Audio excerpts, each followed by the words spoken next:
Grabe pinagdaanan ko ah. Grabe rough road. Road, ma'am.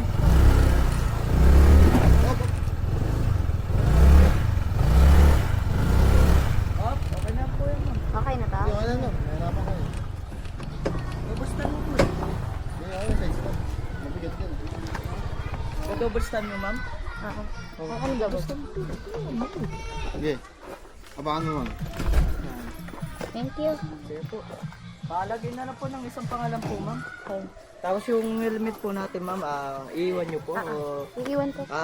ipit nyo na lang po sa upo. Oo. Para safe yung helmet natin. Isang pangalan po, ma'am. Kung ilan po sila, taga sa plate number po ng isang motor. Sa'yo, ma'am, iiwan nyo po yung helmet. Ipit nyo na lang po, ma'am.